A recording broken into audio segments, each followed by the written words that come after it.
Hello everybody. I am here mostly to give you another little garden tour update, which is pretty exciting. We've got some things really sprouting now. Not so much just buckets of dirt like the last one.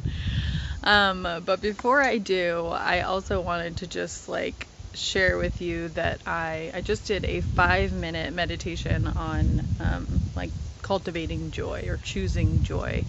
And it was great for the purpose of getting into that joyful state, but it also really reminded me of how many different excuses we come up with for why we can't or won't or don't meditate.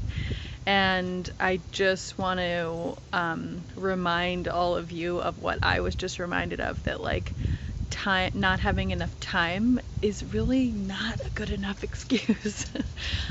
Because, and to me, when I scroll through, I use an app called Gaia for a lot of my meditation and yoga, and I very strongly recommend it if you're into learning about any of this stuff.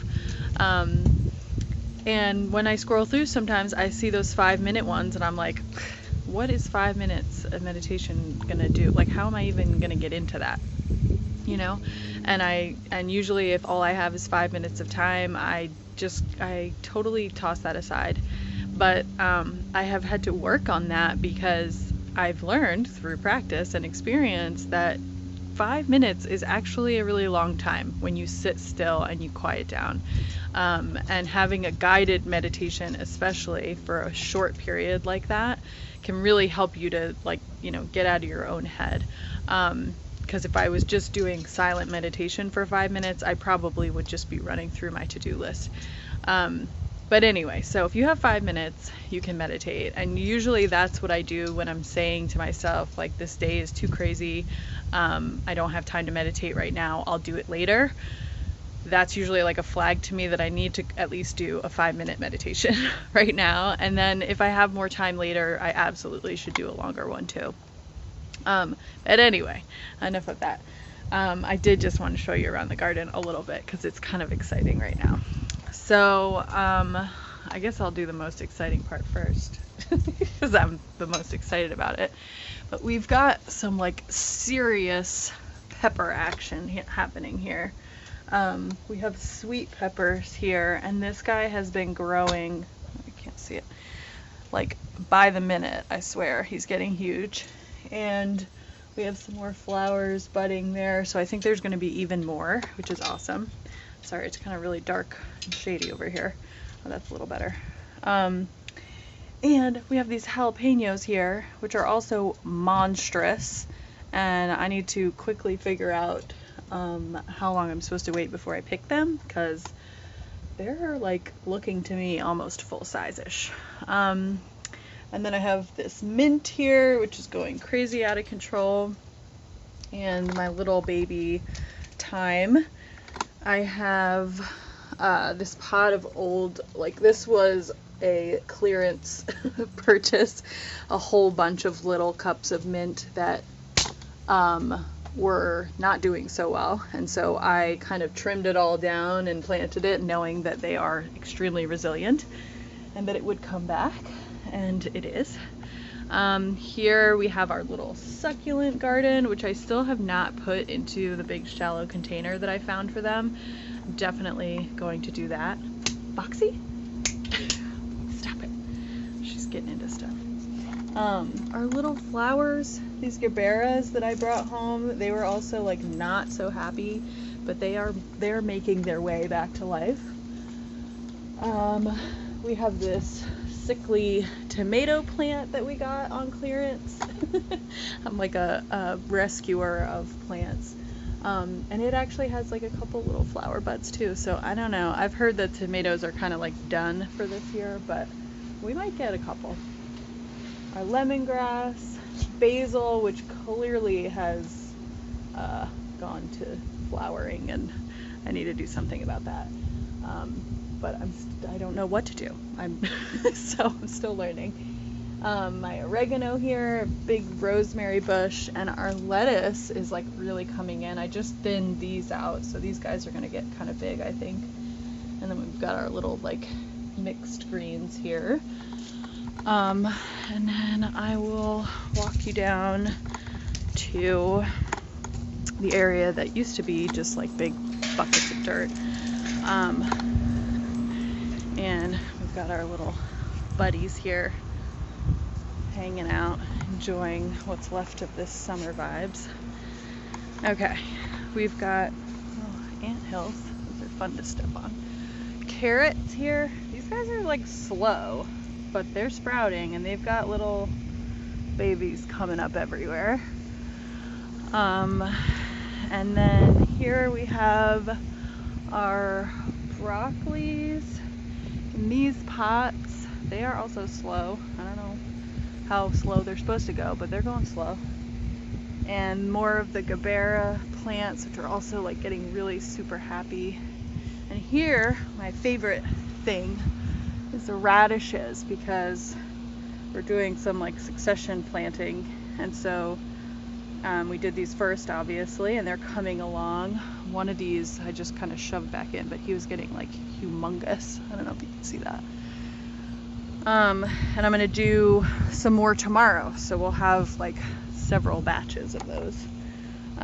We have our beets here, and we had this humongous rainstorm recently where we got, I think, like 6 inches of rain, and these guys were really drowning because I didn't drill holes in the bottom of this. We just put a bunch of like sticks and rocks to create drainage in the bottom of pretty much all of our planters, and it works pretty well overall, but 6 inches of rain didn't do as well. So we've got our Tabasco plant, which we already took. You know, it had 2 peppers on it when it first started, and I already took those off and ate those in a salsa. But it's got a little bud here somewhere that might turn into a pepper.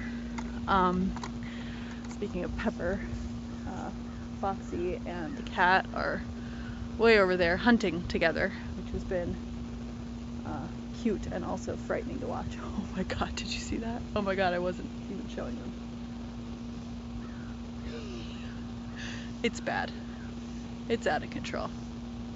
But anyway, they love each other, so we're happy. This is our little shrub, the Spring Sonata hawthorn plant. This guy got super drenched and drowned in that rain. Is still trying to dry out. It did have a nice flower on it. Not so nice anymore, but I have a picture of that I've been meaning to post. And okay, and then we have our peas. These guys I'm excited about because they took a long time to come up, which is normal apparently. But they're happening, and I put in this kind of like plastic trellis netting along the fence line so that they'll have somewhere to grow. This one is really doing well here. These guys are really starting to sprout up, so I'm excited for them to start trailing up the fence. And another, our literal trash can of peas here. They also took a while to come up. I think we should have planted more dirt in here and made it higher, because I think that it has a hard time getting the sunlight in there. But even you learn. And finally, our broccoli. Oh my god, the sun is right in my face. These guys are bigger than the ones in the little pots. They're kind of crumbing up a little stronger now, so we'll see how that goes. And just kind of keeping at it. We have some more seeds that we wanted to start inside, and we just have not done that yet, but we will. And we want to build some beds. We had the giant, some of you may have seen my stories, we had this humongous, hideous satellite dish from like years and years ago that was in the yard here still. And we had that removed just the other day. You can see the gaping hole where it once was. That was quite a job. And so that's gone now. We've been thinking about building some raised beds to go right there. So that is the most of it. I'm gonna walk over here and see what Foxy is eating. She's like chomping hard on something, probably a grasshopper. and give you guys another look at these two troublemakers. And there she goes. Anyways, that's all for today, guys. Hope you enjoy the little mini garden tour. And oh, the composting is going really well. We filled up one chamber on the compost bin so far, and so now we just got to let it cook. It was getting really kind of wet in there, and so we've been trying to add more and more of the carbon dry brown stuff. And now we're moving on to the second chamber, so hopefully we'll have some compost eventually. But yeah, that's all. Hope you guys are having a good day, and yeah, if you have any tips, let us have them. Bye.